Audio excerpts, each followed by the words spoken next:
PhD from California Institute of Technology, US. In 1990, he joined Utrecht University in the Netherlands as an associate professor of physics, and in 2001, he became full professor in atomic and molecular physics. Since 2012, he was employed by the Ministry of Defense of the Netherlands.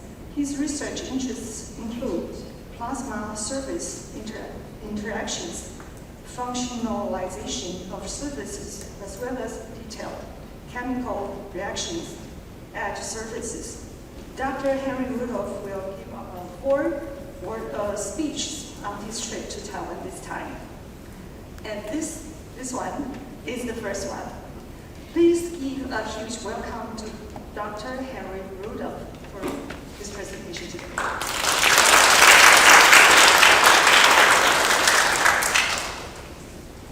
Thank you very much.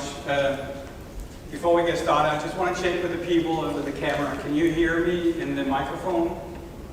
Yeah? Okay, very good. And so I'm wearing another microphone than the one up here. So if you have a problem hearing me, then I'll go to that one. But you can all hear me, right? Okay, good. First of all, thank you very much for the introduction. It was pretty much all of my life. So now you know everything about me, and I know nothing about you. As a matter of fact, 4 years ago, almost to the date, actually it was in November of 2019, I was in Taiwan on a very, very fast trip, going actually from mainland China to Taiwan and then on to Korea, and met with a number of people and promised to be back in the next spring. That would be the spring of 2020. As you probably all already know, in the spring of 2020, something terrible happened. We had the COVID, and that delayed me basically 4 years to come back. Why would I very much like to come back? Well, first of all, because in many ways, Taiwan is very much like the Netherlands in size. In population density, actually Taiwan is a little bit higher than the Netherlands. And not only that, but also very well-educated population, and a number of scientific contributions to our journal is rising and is rather large compared to the size of the country. So for that matter, it's for us as a journal very, very important. However, today I'm not going to talk so much about my journal as such. I will use some of the things from our journal, but I will be talking about, generally speaking, how to publish in a journal of any kind, as long as it's scientific. Please feel free during my presentation. Maybe we can turn off the light a little bit so it's better to read. Yeah, much better. Yes. Now we have some more contrast. That also means I can better see you because the light is on you. So we'll talk about the publication process. And if you at some point during the presentation would like to ask a question, please feel free to do so. I don't mind. I don't mind having questions asked during my presentation. Trust me, I've done this enough times. It will not throw me off. And as a matter of fact, since I've been now on a number of trips recently, and every time I come to some new place, it's always the males that ask the questions. So for the first female who asks a question, I have brought a small gift that I'll give to you. And let me be clear, if you define yourself as being female, even though I might say that you're not, then it's okay with me too, okay? But then you have to be honest about it here. Okay, now, so what are we going to talk about? We're going to talk about the publication process.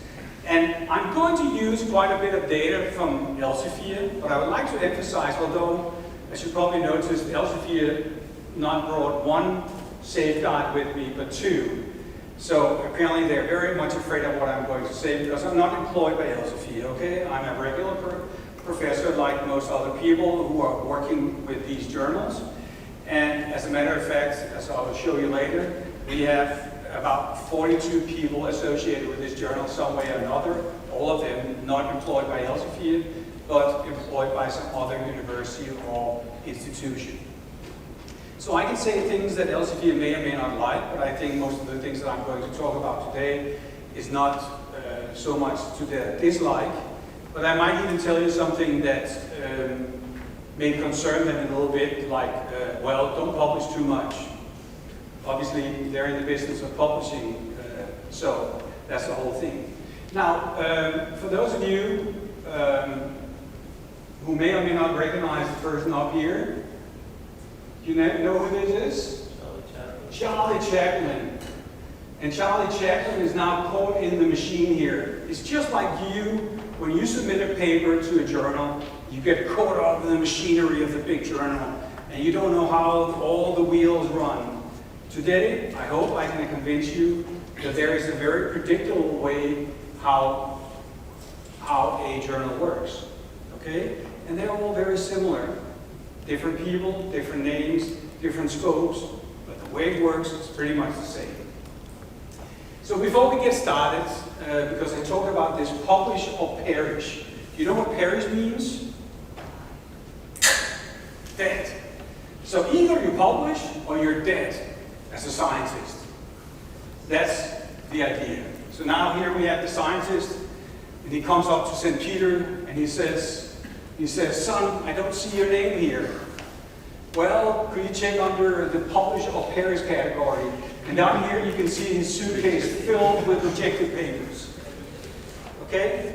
So every institution in the world wants you as a scientist to publish your work. Which one of you who consider yourself a scientist do not want to publish your work?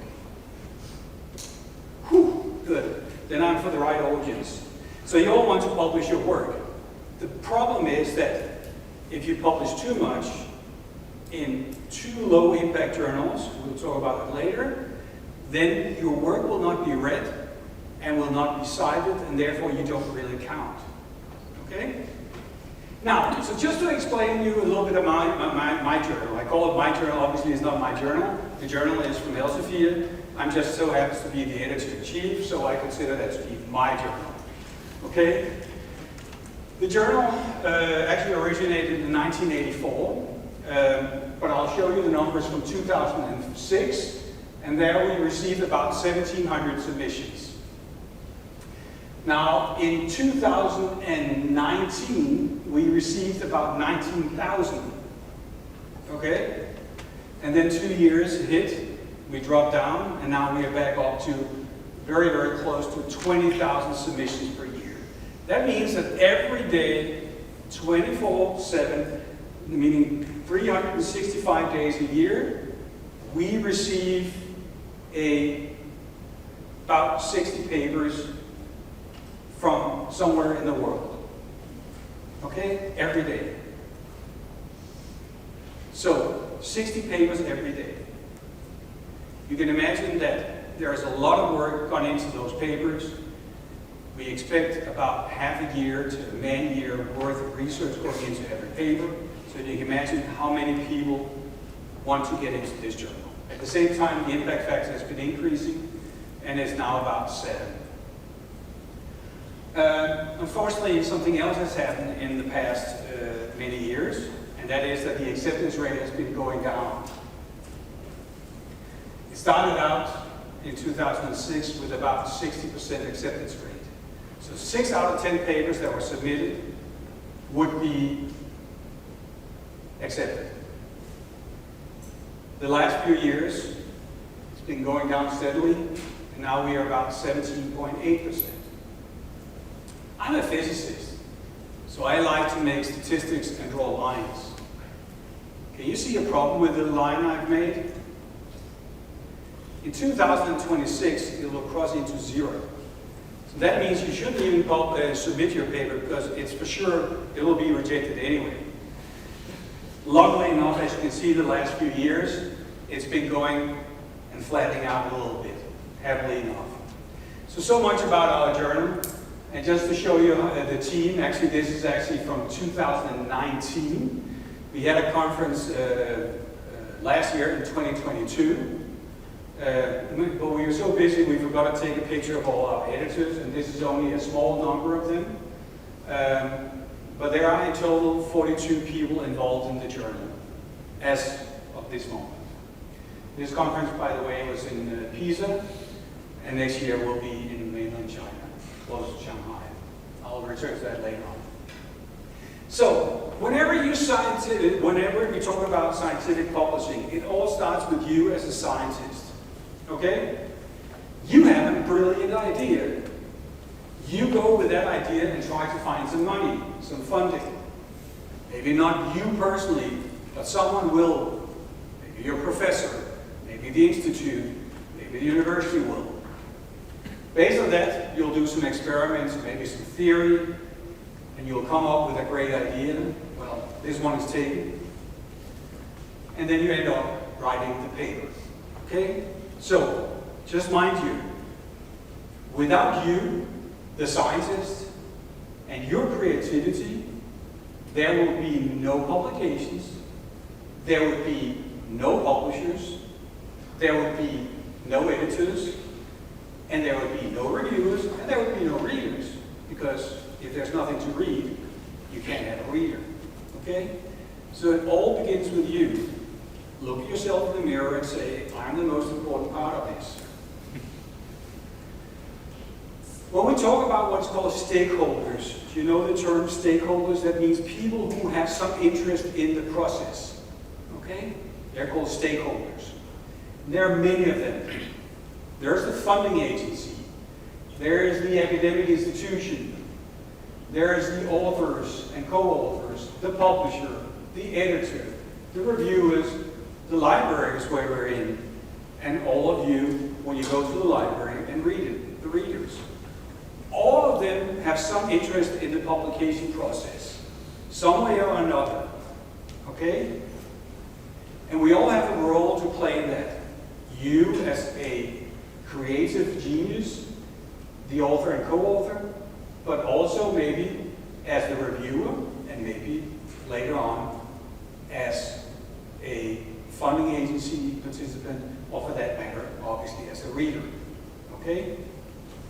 Today I will concentrate on basically three aspects of that. That's the authors, that's you, the publisher, that's the company. That could be Elsevier, it could be Kluwer, it could be Springer, it could be anyone, any company, Hindavi, MDPI, what have you, all these companies. That's a publisher. And then you have the editors, that's someone like me. And obviously you also have the reviewers involved in this process. And we'll talk about that in some detail.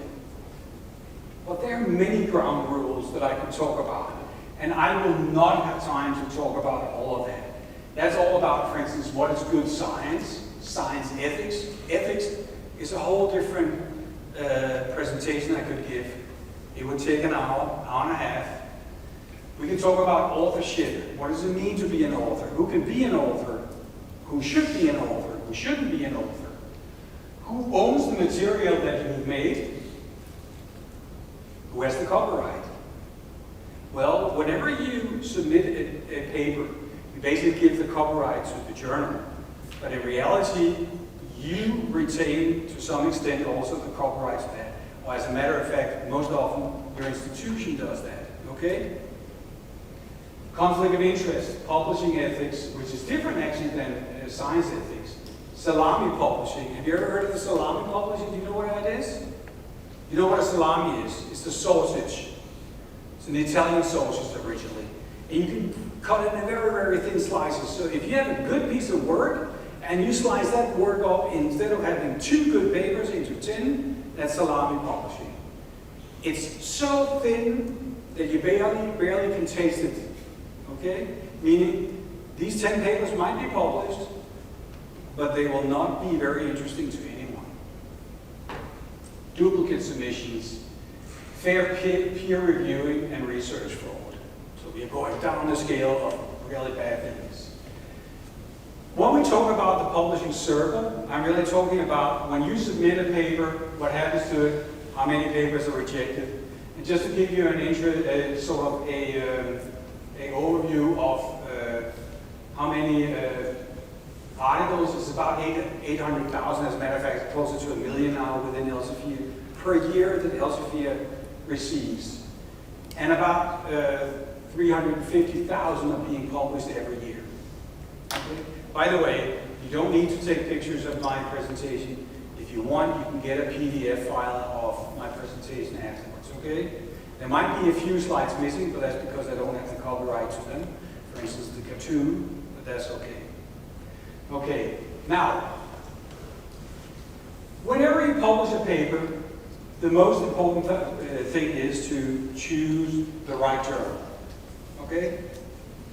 If you don't choose the right journal, your paper will either, it might be published, but it will not be in the right place. So when I say find the right journal, you should maybe take your own paper that you've written, look at all the references you used, and say to yourself, what journal have I referred to the most? Maybe it could be the journal that you should actually submit your paper to. Obviously, if you have 10 references to Nature, or Lancet, or any other very prestigious journal, that might not be the journal for you, okay? But every journal has what's called an aims and scope.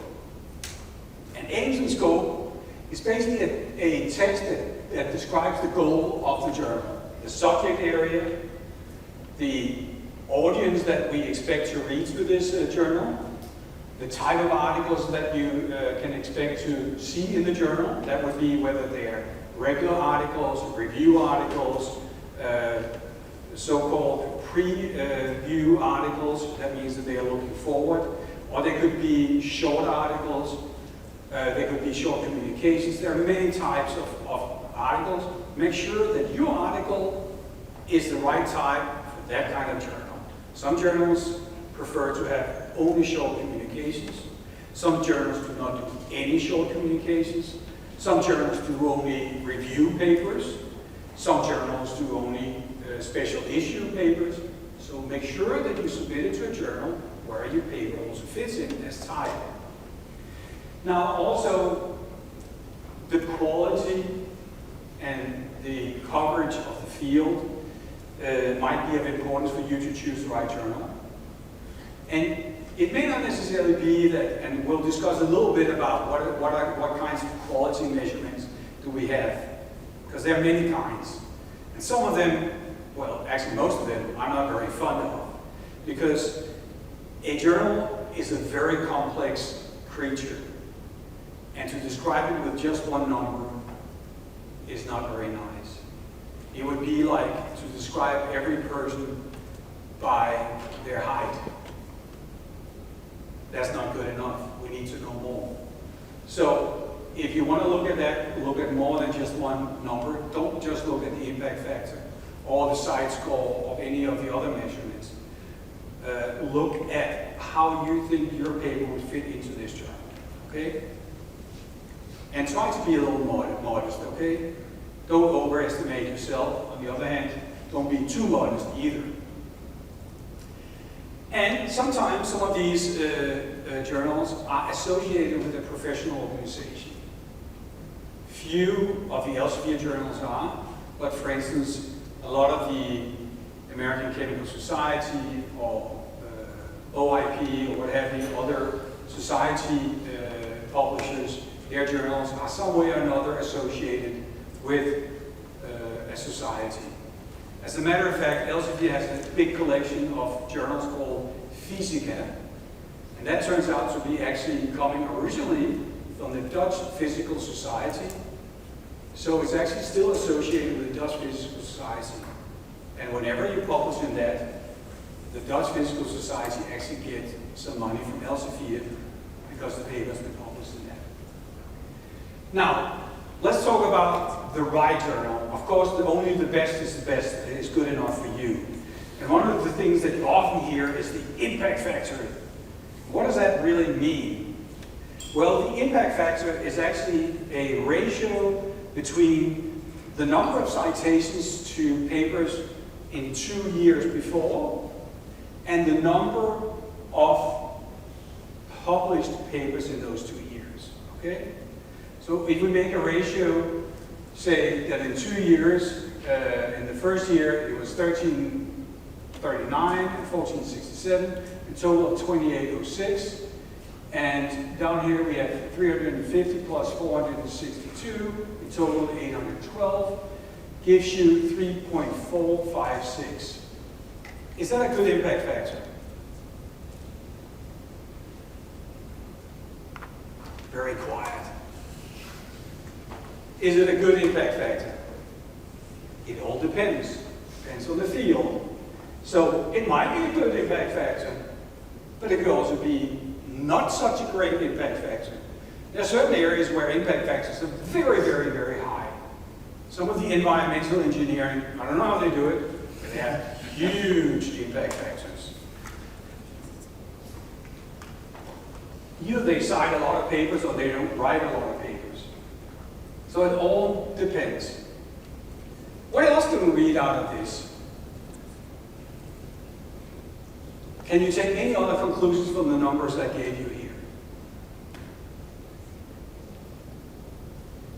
Wow, you're just like Dutch students. Very quiet when you ask a question. Okay, look at the numbers. This journal is growing. Has more submissions and also more references. So this journal is growing. Oh, time to get up. So this journal is growing. Not necessarily in terms of number of, in the ratio of impact factor, but the journal itself is growing. That might also be an impact, an important factor for you, meaning that apparently people like this journal, they want to publish in this journal. It could also be that you might say, well, everybody wants to publish in that journal. I don't want to publish where everybody else wants to publish. That's for you to choose. Anyway, so whenever you have to write a paper, you have to think of yourself as being the center of the universe. Okay? And everything turns around you in the center of the universe. Later on you'll realize that's not the way it is, but that's the mindset you have to go in when you start writing your paper. Okay? You have to think about basically the three big planets circling around you. That is the editor, the reviewer, and the readers. And in that order. First, you have to convince the editor that your paper should be in his or her journal. If you can't convince him or her, it's not worth it. Once you've done that, you then have to convince at least 2 reviewers, sometimes more than 2 reviewers, about the scientific quality of your paper. These people will be your peers, meaning they are equally much an expert probably in the field that you're submitting in. So you better make sure that you convince them on a very deep level in your paper. And once you've convinced both of them, then it's about the readers. And they will be even tougher probably than the reviewers. And they might even contact you and ask you tough questions about what you've done and why you did it and how you did it. Ideally, they should be able to read it all in your paper, okay? That's the mindset you start out with, okay? But we've not written the paper yet. We have to build the paper. And a paper you build just like a house. You need a foundation. You know what a foundation is in a house? The very bottom part. It has to be solid. Okay? And that foundation is basically always your figures, your tables, your results. Based on that, and obviously the methods you've done, the results you get out of that, and the discussion, once you've all considered that, then you can start writing the paper about the conclusions and obviously describing all the other things. And at the very, very top of the roof, that will be the title and the abstract. So, whenever you start writing a paper, don't start and turning the house upside down and say, okay, the title of the paper will be blah, blah, blah, blah, blah. And then think, and oh yeah, the abstract I'll also write first. That's not the way you do it. You build it from the basement, from the foundation, and up. Without the figures in the tables and the results, you can't write a paper. Don't start writing a paper before you have any idea what the paper is going to end up being, okay? It's not worth it. Now, when you prepare to submit the paper, okay, check your manuscript as thoroughly as possible before you submit it, okay? As a matter of fact, ask your colleagues, not just co-authors, to read the paper, or for that matter, even review the paper for you. And even better, if you have an ex-girlfriend or ex-boyfriend, ask him or her to do it. They'll be nice enough to review your paper. Anyway, make sure that you have someone who's not too polite, okay? Because you do not need someone to be polite to you in that situation. You need someone to be honest to you. Because trust me, the editors try to be polite, but they will also be very, very honest with you. And the reviewers, hopefully, will try to be polite, but they will also be very honest with you, meaning they'll tell you if they find that the paper is not good, okay? Once you've done that, then you submit your paper, your manuscript, with a proper cover letter, and I can talk about at least half an hour about what you should write in your cover letter and what you shouldn't write in your cover letter.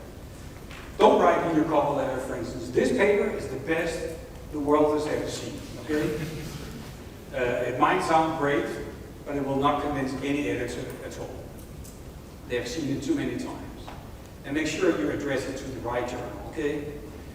Don't submit it to the journal of X and you say, dear editors of journal Y. And yeah, you're laughing, but trust me, out of probably 1 to 2% every year, they have the wrong cover letter to the wrong journal, addressed to the wrong person. Not good.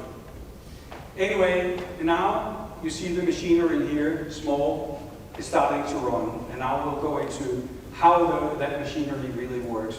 And I'll show you the editorial model, only for our journal, I have to admit. I'm not talking on behalf of all journals. Our journal is what is called a mega journal, because it means it's about 20,000 and there's only a handful of them within Elsevier. And that means that we are kind of unique. And we have basically a two-step process before the paper even goes to the editors. First, you submit the paper. You do that using an interface called Editorial Manager. It comes into the journal office.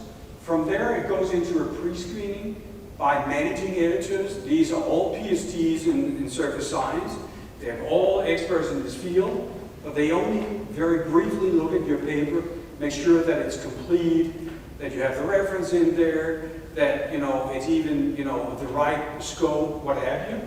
And then from then on, it can either be rejected or recommended to another journal at that point, or it goes into a regular editor. And we have 10 of the managing editors, and we have 32 editors down here.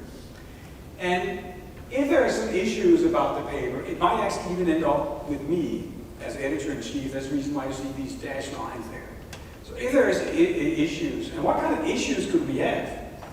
Well, you'll be surprised. Even Wei was surprised this morning when I said we have fake authors. Authors that submit a paper pretending to be someone else. Why?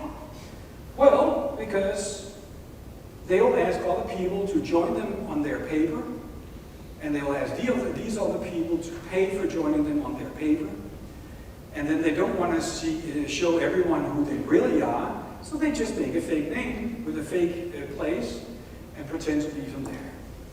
And you're probably thinking, oh, that probably happens once every 3 years. No, it happens at least every 2 months, okay?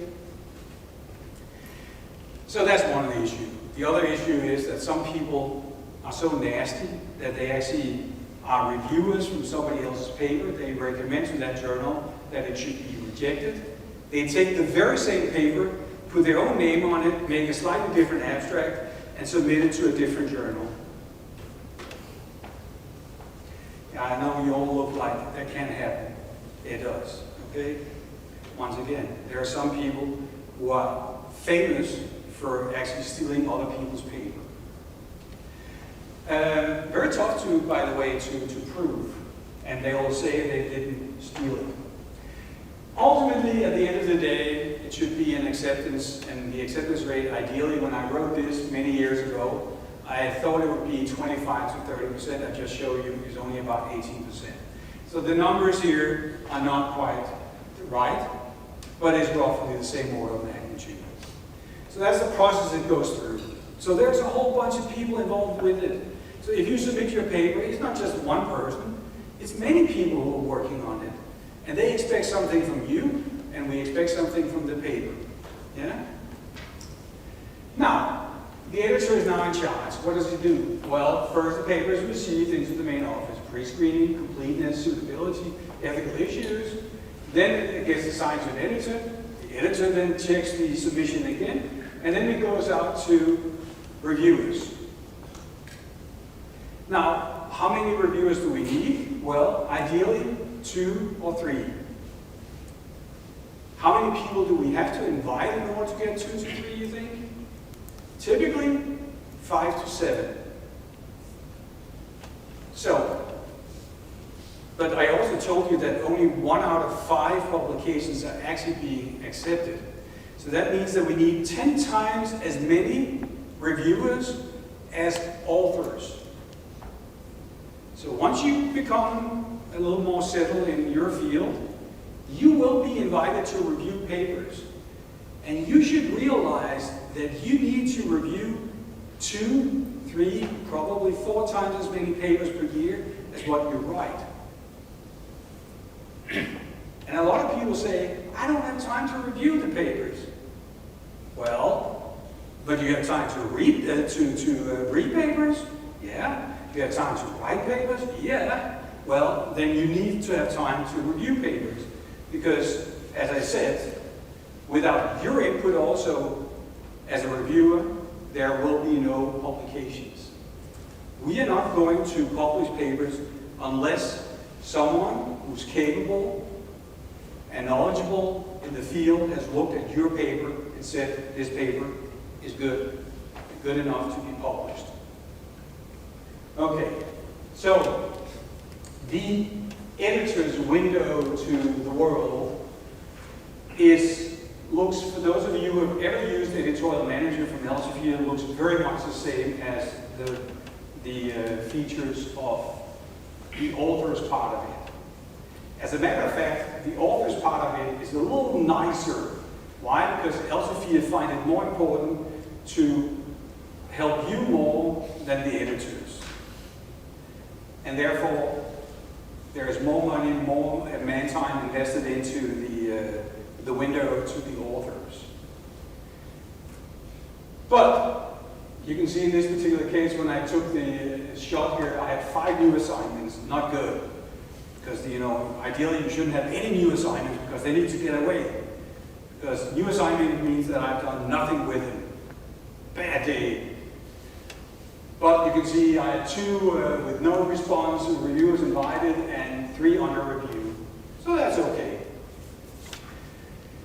Now, we have different tools, and I will talk a little bit about artificial intelligence. And I'm sure you probably would have loved to have an hour-long discussion about artificial intelligence. And trust me, I've made that presentation, and you can even get a link to that presentation. It's on YouTube, so you can find it. But as a matter of fact, you, the authors, sometimes use artificial intelligence. I don't not necessarily just mean ChatGPT, but whenever you use Google for something, in reality, you're using a piece of artificial intelligence. Whenever you use your telephone, whether that being an iPhone or for that matter, an Android phone, there is a piece of artificial intelligence whenever you ask a question to that phone, okay? But the editors themselves do also use artificial intelligence. Some of them don't even know they do, but they do. And as a matter of fact, we have a plagiarism tool. It's a tool by a company called Turnitin.com, originally designed in the United States to check high school and university students' papers, and later on now it's been actually, or maybe, the paper was not well thought out enough. That doesn't mean that the paper needs to be thrown away. It means that you should learn from that experience, read the reviews, and understand them. It could be that you actually get even suggested to submit it to a different journal. That happens. It could be that the editor or someone thinks that your paper would be more suitable in a different journal. Okay? Now, suppose now that the decision is minor or major revision. Now is the time to read the reviewer's comments very carefully. Most likely, you will be writing a paper with other colleagues. Let the other colleagues read their comments themselves and make their conclusions. And then you should join and say, how did you understand this comment? Oh, I read it this way. Because by having that discussion, you realize that maybe we did not explain it as well as we should have. And now I realize that we are even confused about what the reviewer said. Okay? Or it could be that you all agree, but don't write to the reviewer, well, I'm sorry, but you're stupid. You know, you don't understand what I'm talking about. Because reviewers don't take that kindly, okay? Be nice. We also expect, by the way, the reviewers to be kind. And if they're not kind, the editors have the authority to actually delete part of the comments they make. That might sound like a contradiction because we ask them for their opinion, but we don't want them to tell you that, oh, but they're coming from this university, they're all very poor scientists, they can't do anything. We don't need that. They don't need that. We don't need that. We might even disregard that review altogether and find a new reviewer. So that also means whenever you become a reviewer, be as polite as you would expect a reviewer to be to you. That's just the way it is.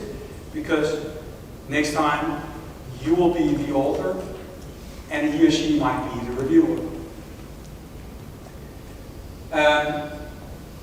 Whenever you respond to it, be as detailed as possible, but don't be too extensive. Don't go too much about what is the consequences of what we've done and blah, blah, blah. Respond to all the points, even if you disagree. If you disagree, there's no problem. You can say, we don't agree with the review on that part. And as if you find that the reviewer was not very nice to you, you can write that, not in the response to the reviewer, but in the letter to the editor. Because that letter will not be read by the reviewers. So if you find that the reviewers were unfair, you might even have an idea, this probably Mr. X or Mr. Y or whatever. You can write that in the cover letter to the editor, not in the response to the reviewer, because you'll only get in trouble with that. State specifically what changes you made to address the reviewer's comments, and you should mention the page and the line number where you made the changes to.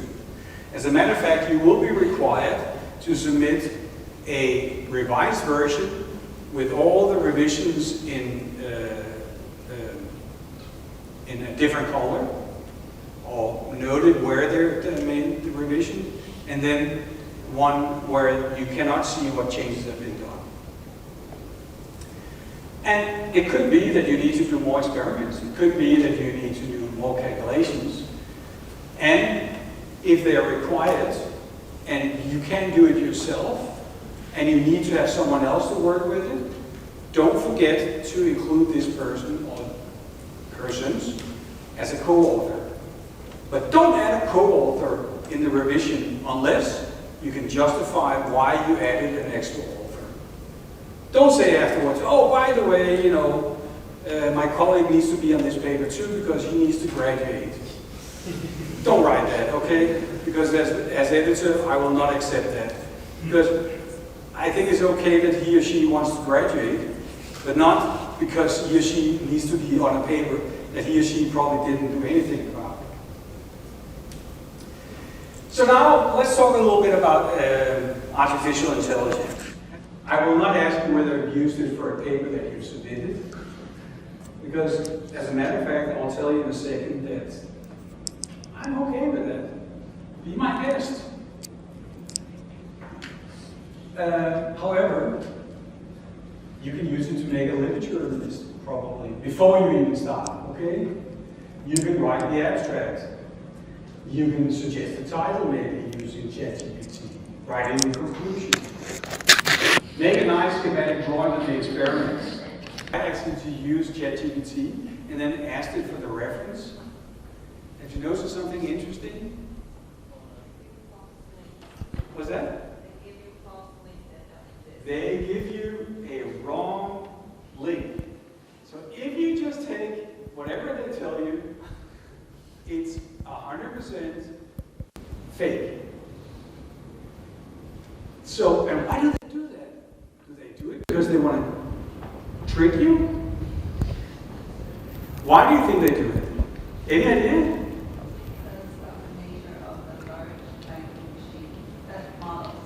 It's due to the nature of the language model they use. That's part of the reason why, because they're using a semantic rule machine. Oh, I would love to give the AI presentation, but we will not do that. But there's another reason for that. They don't want to give you exactly what their database contains. Why? Because they'll get in trouble with Elsevier. They'll get in trouble with all the other publishers.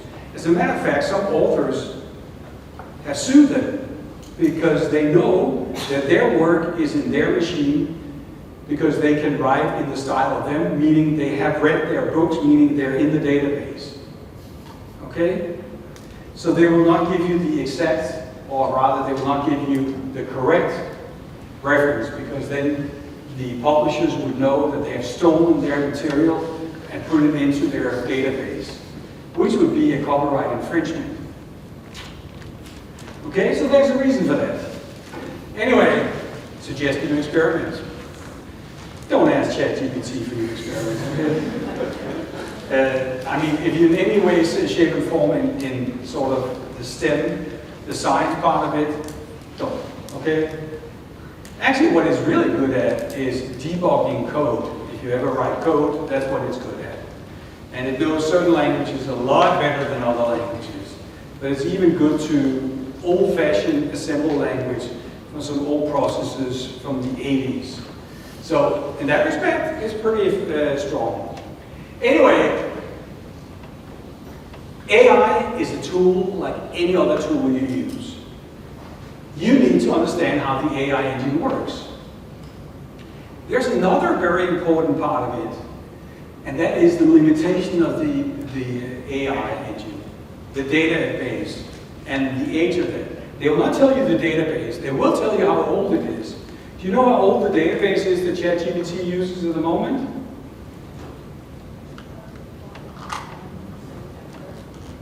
September. I think it's November, but that's okay, of 2021. So it's almost 2 years old at the moment. They have changed the engine itself, but the database has remained the same. So whatever you ask it that happened between November, or maybe it's September 2021 and today, it will make an educated guess, but it's nothing but. It doesn't know, because all factual database content is non-existent in the past 2 years. Okay? So you need to know these things. You also need to understand and agree with the ethical engine. Did you know that all AI engine has an ethical engine built in? Have you ever thought about that? Yeah? May I ask, what's your major? Computer science. Yeah, I thought so. Computer science. And if there's anyone who's ethical, that's computer scientists. No, every single AI engine has an ethical engine in it. If you ask it something that is a factual, that it can go into the database, it will give you a proper answer. So if you ask it, when will the first Catholic be elected as President of the United States? It will say that already happened because that was John F. Kennedy. He was a Catholic. But if you ask it, when will the first Jewish president be elected of the United States? It will say, I cannot give you an answer on that because it's a personal belief of the person. Okay? That's an ethical choice. Someone programmed it not to give you an answer because it finds it unethical to give an answer. The ethical engine built into ChatGPT is very American.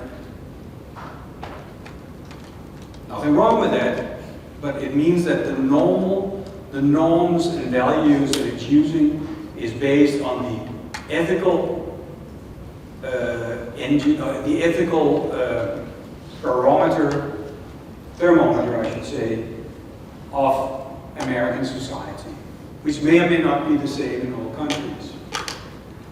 And that's the reason why that the European Union is very insisted on knowing exactly the databases and the ethical engines of these engines. Because you can imagine if you have a different big country in the world that has an ethical engine, it might be slightly different. Okay, just so you know. And ultimately, you as an author are responsible of the results. Not just the AI generated, but the whole paper. So whenever you do that, you can't use the AI engine as an excuse, say, I know, but it gave me the wrong answer, ChatGPT. No, because that's just like saying, oh, my calculator gave me the wrong answer. Yeah, but then you probably asked it the wrong question or you didn't do it right. So, bottom line is, AI is just like any other technique. You're responsible. It cannot be a co-author, and you're responsible. If you don't fully understand it, don't use it, okay? Just like, don't go into a laboratory using an experiment you don't know. So, using AI for more than just text, for making language corrections, is that okay? You agree? Okay, then I agree too. But you have to realize that the language corrections you get will most likely be American English language corrections, okay? So as long as you agree that your paper is going to be American English, that's okay. For sorting through data sets for potential interesting results, is that okay? You as an ethical engine expert, don't be modest.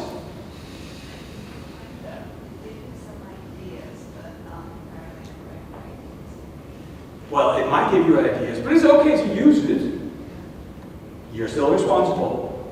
But as a matter of fact, the reason why I can stand here today is to some extent due to AI. Because as a matter of fact, the COVID vaccines and medicines we have were made so fast because of AI. They sorted through a lot of different combinations to find the right ones as fast as possible. That's the only vaccine ever to be basically generated and made within a year. For suggesting new combinations of experiments, that's okay too. For making illustrations for the publication, okay, be my guest. Well, ChatGPT can't make illustrations, but there are other engines out there. Be careful. I can show you some examples. Sometimes they get it terribly wrong, okay? Terribly wrong. And typically for science things, don't use it. But be my guest if you want to. For making the reference list, well, you already gave us the answer. The answer is no. don't even try, okay? It's gonna be bad, really bad. For selecting co-authors, how about that? oh, so that's funny. Yeah, well, it's not all that funny if you do it, trust me. So no, that's not the way to go either. So there are things you can do where, from my point of view, be my guest. However, you first have to ask your institution. Because some institutions say, no way. Okay, so it might be that your university says, no, you cannot use any AI for any of the work that you present. Okay? So today, I did not present anything that has been generated by AI. But when I had to give my presentation about AI, I asked ChatGPT to write my abstract.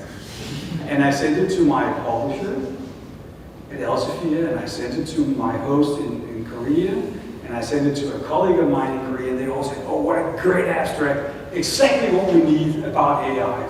I'm like, oh, I had hoped that they would be able to see that it was AI generated. But apparently I was able to ask the right answer, the right questions to ChatGPT, that it could write an abstract. So anyway, I failed. Well, let me say, they failed at identifying that. So what happens if you do something wrong, something bad, like some of the things I said, for instance, copying somebody else's paper? It's called academic misconduct. And I'm just mentioning this here because then you can never say later on, I've never heard of an academic misconduct, and I didn't realize that I could actually be doing that. But if you do, it'll be a huge problem for you, especially as a young person. And what can you do? It could be, for instance, that you use somebody else's result, even within your own laboratory. It could be that you use somebody else's figure from a different paper, but you don't tell that that's taken from a different paper. There are many things you can do. And for instance, even adding an author to your paper that shouldn't have been an author is also academic misconduct. And the worst thing that can happen is that your paper will get retracted.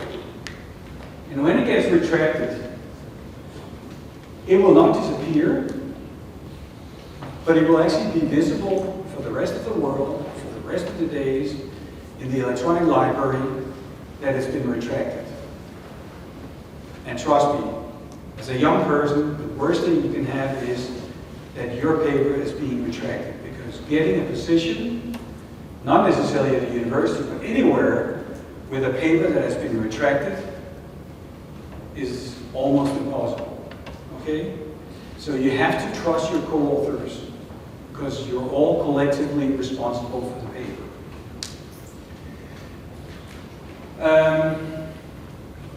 Then just a little bit of an advertisement, but since none of you are in Surface Science, I'll skip it. But anyway, we'll be next year in China. We'll have a conference there, and it will be nice to see one or more of you. And now we're at the end, and now it's time for the question and answer. I will repeat for those of you who came in late. Pointing at someone. Yes.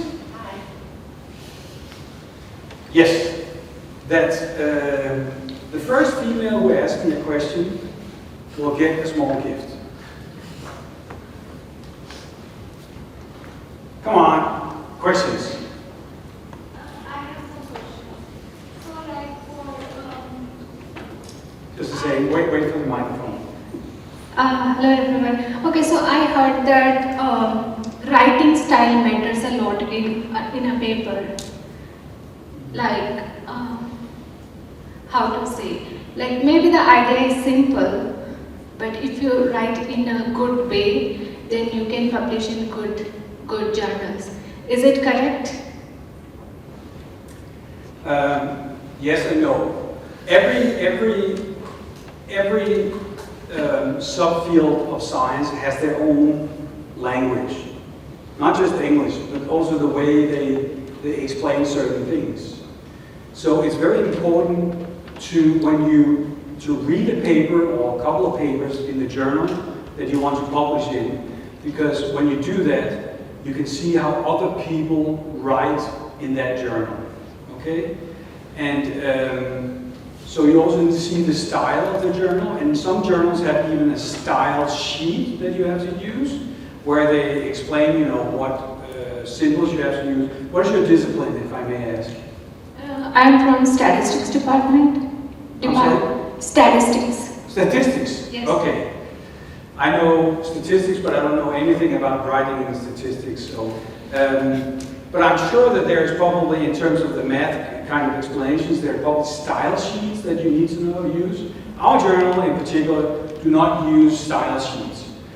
We have a system, what is called your publication, your way, meaning you basically submit it in a standard way, but in your style.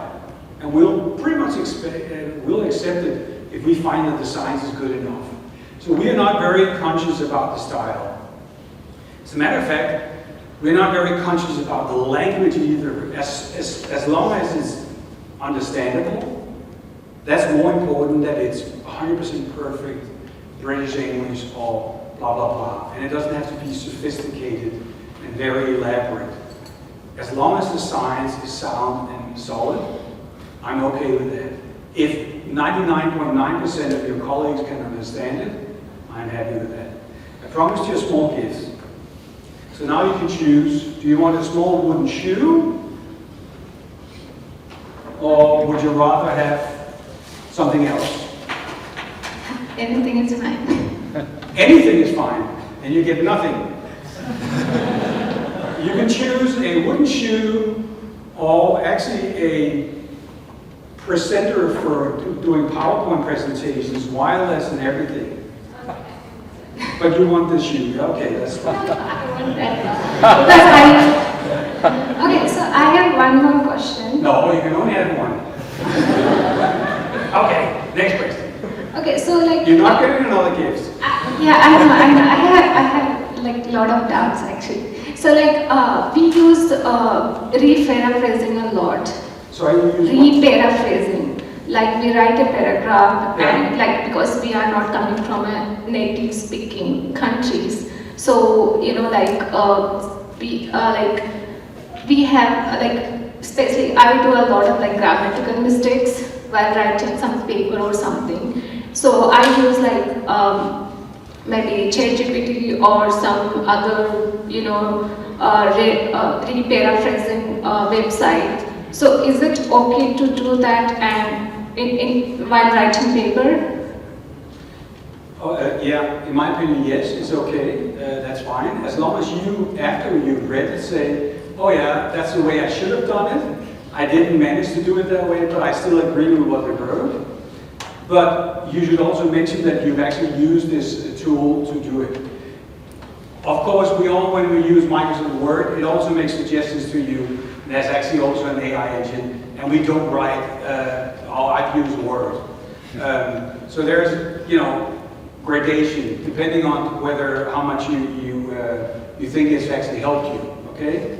But these helps are okay, as long as you, after you've written it, say, okay, it's not exactly how I wrote it, but I really understand what it's saying, and that's what I wanted to say, then I'm okay with that. Okay. Okay, thank you. More questions? I will take you first, because, you know, first a female, and then we'll come to you. My manuscript is sent for the external review. Does the list of the authors is visible to the reviewers? And if yes, does it make difference on the reviewer's decision if there is a big name on the author's list? Big name is like a famous guy in this book. Okay, the question you're actually asking is whether our journal is using what they call double-blind review, meaning that the authors do not know who the reviewer is, the reviewer doesn't know who the author is. The answer to that is no. We use single blind, meaning that the author doesn't know who the reviewer is, the reviewer knows who the author is. And does that make a difference in their assessment of the paper? It better not. I sure hope not. As a matter of fact, on the way here, I told to our Elsevier representative, I said, well, you know, for me, the toughest thing I have is one of my our own editors submit a paper to our journal because I have to take care of it. And I'm the one who has to reject the paper if it comes down to that. And do I do that? Yes, I do. Okay? So no, the name should not matter. Could it matter? It could, but it shouldn't. And as a matter of fact, if I have the feeling that a reviewer is some way or another either biased because positive biased or negative biased, I will try to find a different reviewer. Because that's not what it's all about. It's all about the paper. But why do we then give them the names of the authors? We do that because we want to give them so much information that they can also assess whether it's likely that these people have access to the things they claim they have access to. Because in our field, there are actually people who will make up experiments they've never done. I mean, how crazy can you imagine that is? But it's true. They make up an experiment they haven't done, and they submit it. And then sometimes a reviewer will say, well, wait a second. But they're from this institute. There is no such instrument within 100 kilometers of this, so you better ask them where they did the experiments. And then it often happens that the authors will say, oh, we'll retract our paper, we'll take it back. Okay, so would you like a wooden shoe or would you like a wooden shoe? I want to ask one more question. But that was not my question to you. Okay, go ahead. But you know there are many other people who want to ask questions. Just a question. Like sometimes, it happened to me several times, like there are two reviews on the external reviewers. And one reviewer is very positive and another reviewer is very negative. Yeah. So in this kind of case, how editor think assess this kind of? Yeah, that's when I take the coin out of my wallet and I flip the coin. No, that's not the way it works. It works the way that the editor will look at the two reviews, and if they're both equally thorough, and you think, oh, they're equally good, then you invite a third one. Okay? That's the way to do it as editors. If you're the editor you have dealt with didn't do that, it's probably because he decided that I will let you as an author try to reply to both editors, and then I will decide based on that. But typically, if there is a very negative and a very positive, and they are both very thorough in their review, we'll ask a third reviewer to review your paper, okay? We're not going to basically, flip a coin or anything like that. That was just a joke, okay? Any more questions? You had a question, and I promised to give it to you. I'll Thanks take for the the question and yes.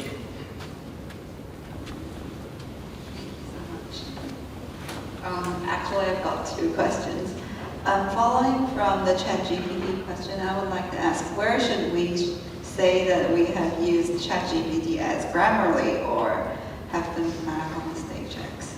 That's a good question. Where do you do that? Well, in many ways, you need to do that either in the acknowledgements or in the conclusion. Somewhere you say, well, mind you, we've used these tools to do our experiment. Just like when you do your experiment, you also tell what tools you've used, or what techniques you've used. And just like this, if you've used an AI engine extensively to facilitate your paper, you should mention it somewhere. And more importantly, not necessarily just mention that it's ChatGPT, but also what version of the engine and what the database, the age of the database. Because just ChatGPT is not enough. You need to know more about it. Yeah? Question number one. Number two. It was a more personal question. Like, if we have inherited the data or the code from our lab mates, and it was not exactly a published paper, it was his master thesis, unpublished, and how should we cite it that we have used his data?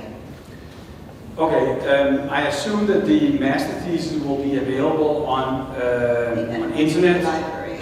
On the library, so then you can quote it with this and then the hyperlink. Nothing wrong with that. Unpublished data is okay as long, well, when I say unpublished, I mean it should still be accessible for other people, or you can even write on request, you can ask for this information, okay? So it's very important to also mention this, and of course it would also be nice to give this person credit for his work that he did, and you do that by giving him a reference in your paper. Nothing wrong with that. So always quote the people. You're always, as a researcher, standing on the shoulders of other people. You're not probably the first one doing this, and you should always be willing to recognize the work of other people by either giving them reference or some way or another in the acknowledgement. More questions? There's one there and there's one there. Let's take you first.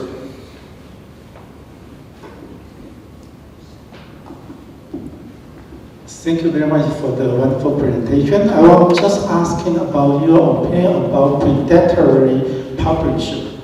Your opinion about the predatory publisher and how we prevent to publish our paper in this kind of publisher.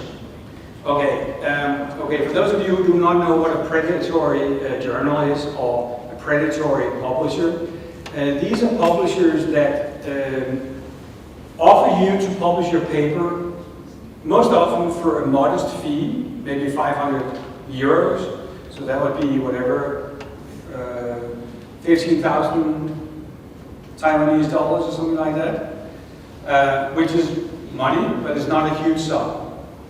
And then you publish, but you realize that in 3 years' time, the journal is gone, and nobody will refer to it, and nobody will read it. That's a predatory journal. I always recommend you to look into the company behind these journals. And there are some publishers these days that, although they're big and reputable to some extent, some of their publication methods are very close to being a predatory publisher.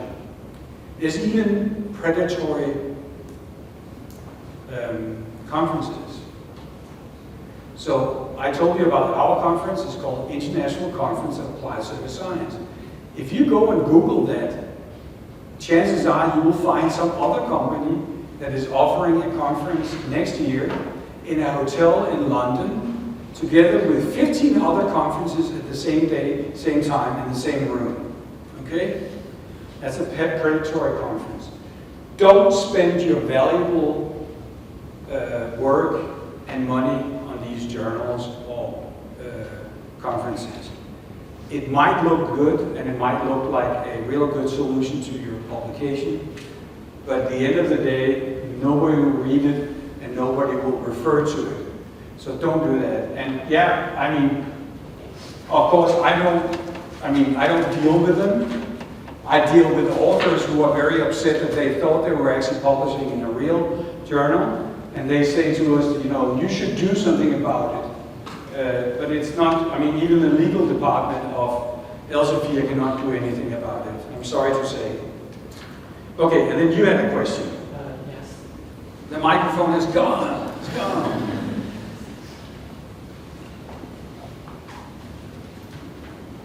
Okay, I would like to ask an embarrassing situation. So, just imagine you are going to submit your paper to science, and you prepare the cover letter. So usually in this cover letter, you will put some sentence like, okay, I hope this work can be considered to publish in science. And then your manuscript is rejected in a week. So you try to submit it to the other journal, for example, Nature. And then you forget to change the word science to Nature. So you just submit the complete set cover letter to Nature. So I wonder what is affect the decision for editor to make. Okay, you ask a question, I'll ask you a question back. Do you think it would make a decision? I think so. I think so too. As I said, make sure that you address your letter to the right person, to the right journal. I mean, if you spend half a year working on your work to make the paper, spent half an hour making sure that your letter to the editor is correct, that it contains the information that he or she would expect, and don't make it too long, but don't make it too short. Don't say, I have made the greatest science you've ever seen, please publish this. It would fit perfectly in your journal.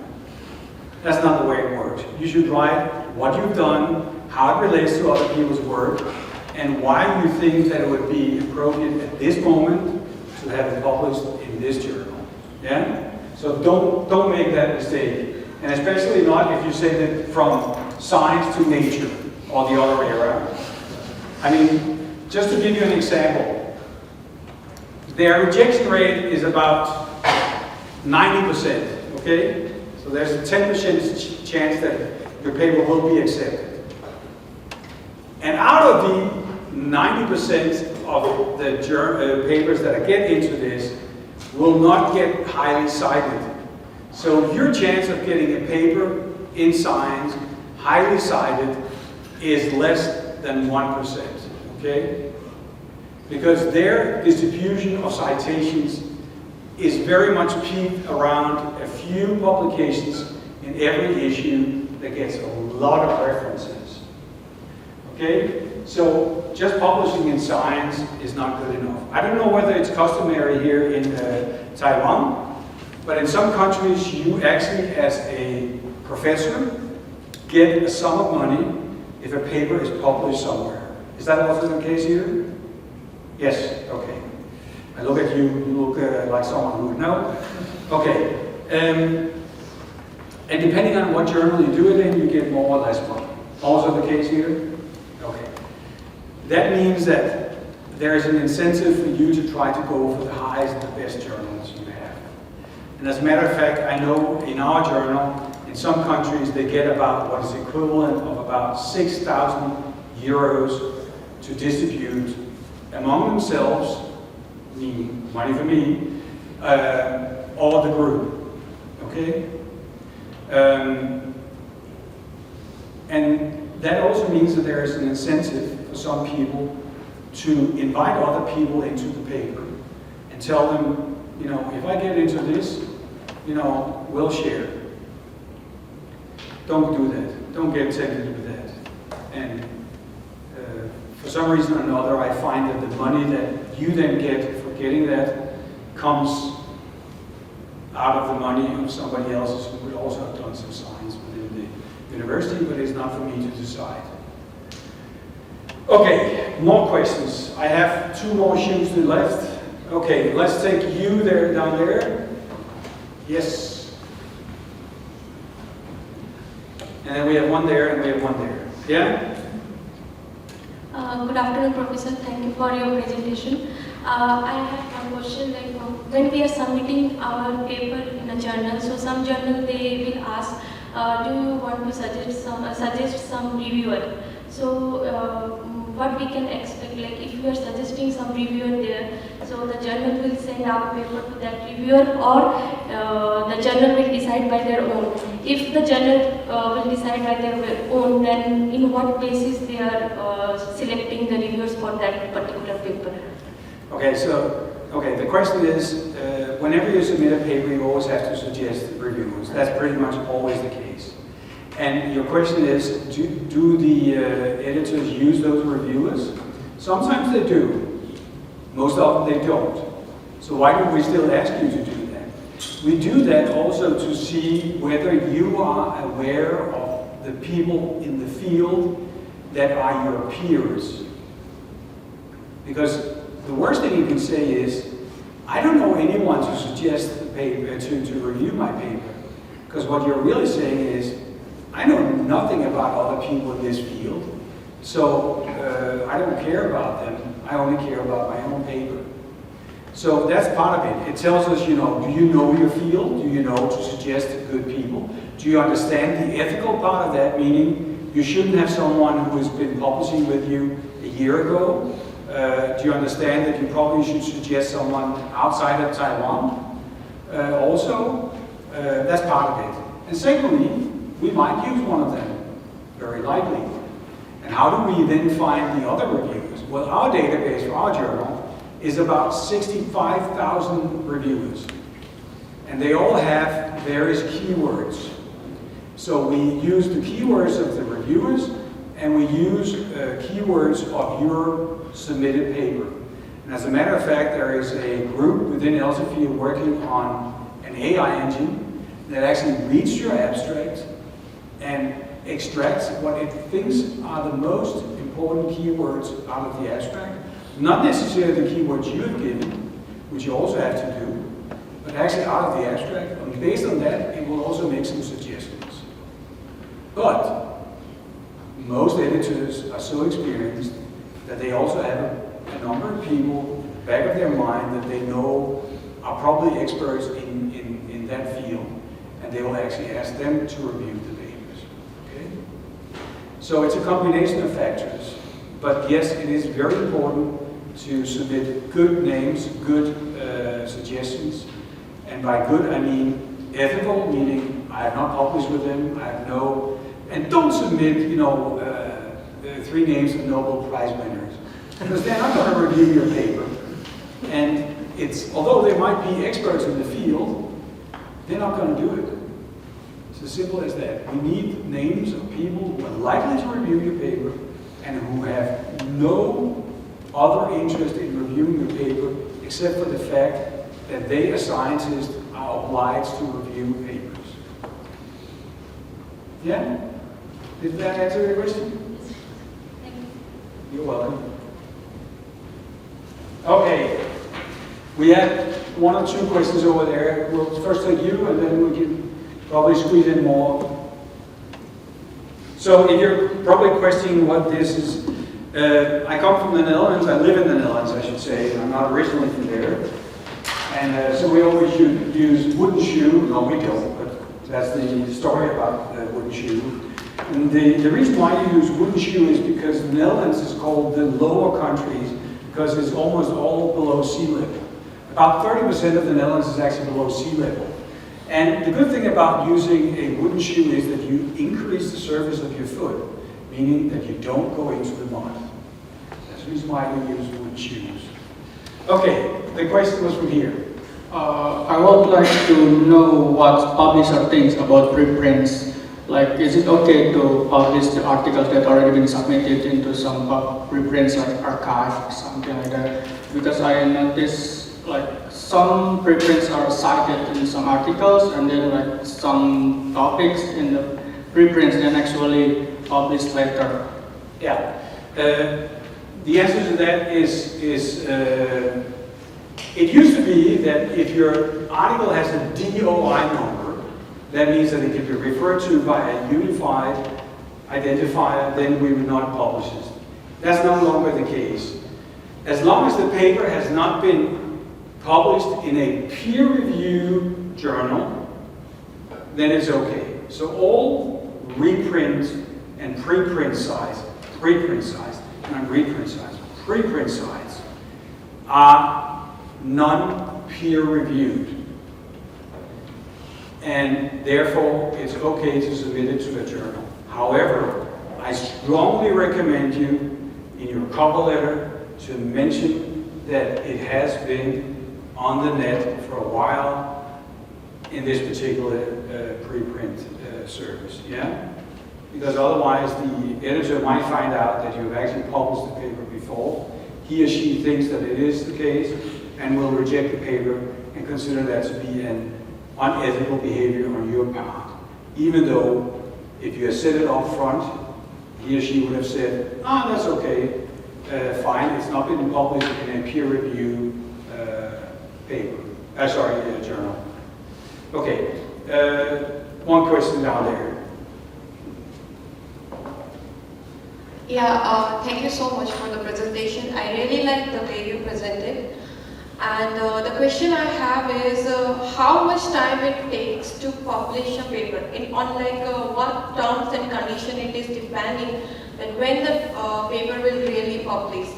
Because for some cases it happens that you submitted your answers to the reviewers and everything is going smooth, and you're just waiting the paper is published online, but it is taking a lot of time. But for some other people, it published like within 2-3 months, and for other people, they are waiting for like 9 months, 7 months, or maybe more than a year. Yeah, that's a very, very tough question to answer, but you get the wooden shoe anyway.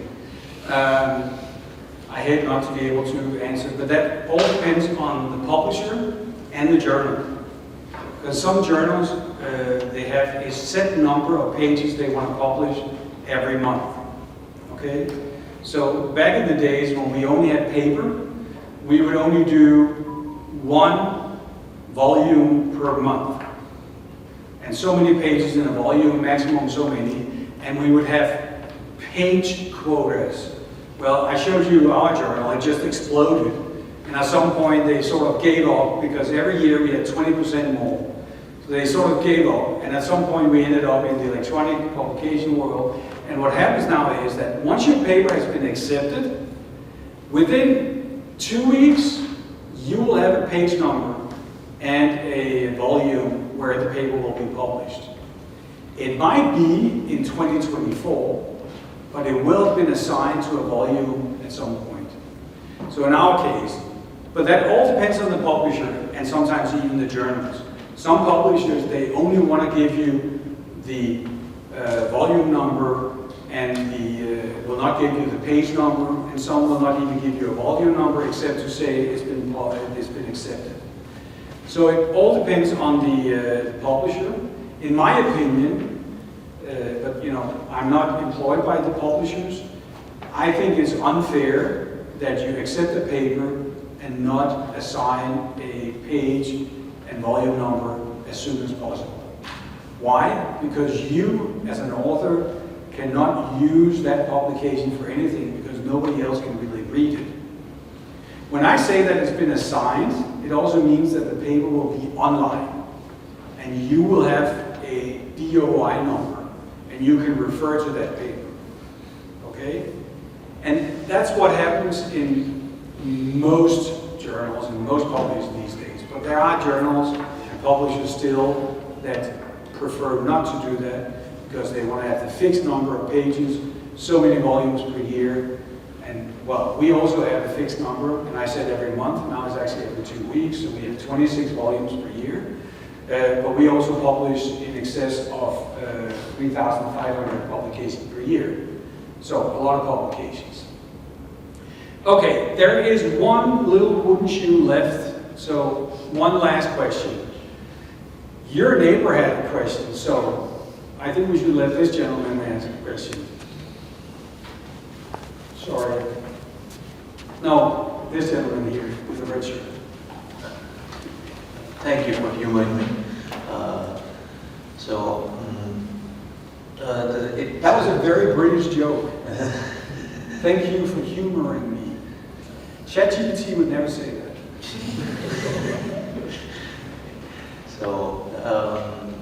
Journals and publications expect at least a year or more of research when they expect a paper submission. Yes.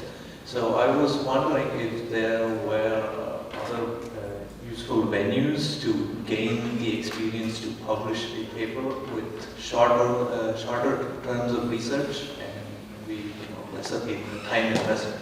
Yeah, but I didn't say that it was one person, 1/2 year. I said 1/2 year to 1 year.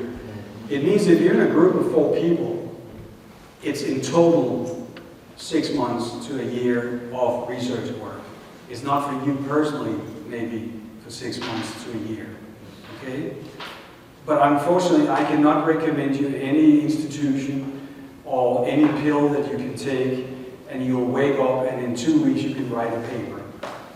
No, like maybe simpler, shorter form writing, maybe, or Obviously, there are journals, and then we get into the question about predatory journals. There are journals that will accept basically anything. Sometimes you have to pay for it. So, yes, you can get your things published, but it probably also means that once you've published in that journal, that work cannot be published anywhere else, because then it comes back to the question about the preprint. It's no longer a preprint. it's actually a publication. And so if you spent, let's say instead of the 6 months I said, you spent 4 months, you publish it in this predatory journal, you have wasted that piece of work in the sense that the paper will not be referred to, and if you had spent another 2 months, you could have published it in a better journal. So I'm afraid that there is no doping or whatever you want to do it faster. But obviously, research is just like art. Sometimes you can get inspiration, but I always say that most research is 5% inspiration and 95% transpiration, meaning sweating. The inspiration part, yes, you need that, but most of the time, it's not just the inspiration, but it's actually the hard work that makes it. And there are, unfortunately, no easy solutions to getting published earlier. Obviously, if you as a young person join a group that is well established in a given field, chances are that you will have a greater chance of getting something published faster. Maybe not as the main author, first author, but as a co-author, because you've contributed to it. And then if you probably want to ask me, how much do I then need to contribute? It all depends what your group of colleagues will accept. But typically, there will also be months of work. Yeah? But there is no easy solution. There is no easy way. So like, not even necessarily requiring like publication, but a way to get acquainted with the entire process. Like now we have got an outline of it, but there's still probably finer details that we could learn. That's true. But then I would have to come back, and then I can do a workshop where you will actually do an own experiment, and I will ask you to write a paper about that experiment, and then we'll take your work that you've done in a day, we'll review that, and we'll discuss that. But I assume at this university you probably have scientific writing classes, and if you don't, I hope someone will set it up. And in these scientific writing classes, you will learn how to write a paper, and more importantly, also how to think like an author whenever you design your experiments. But actually, I have given workshops also where I actually come with a small, simple experiment, and then you have to explain it and do that. But not this time. Nice. Disappointing answer, I know, but you know, not all answers have to be heavy. It's a very unfortunate way to end the workshop. So I'll give you, if you take your phone, if you want. I said that you didn't need to take a picture, but here is a QR code. So if you have any questions and you want to ask me, feel free. You might think, oh, he's too busy to answer questions. I will try it to the best of my ability. So if you have any questions, feel free. And otherwise, through Elsevier, through your librarian, you will get access to the PDF if you want to. If you have any questions in relation to that, feel free. Obviously, I would suggest that you have other opportunities to ask people about how to write papers and whatnot about the process. But at least now you know how an editor looks at the editorial process and all the aspects that goes into that. With this, I would like to thank you for your attention and hope to see you sometime in the future. Thank you very much.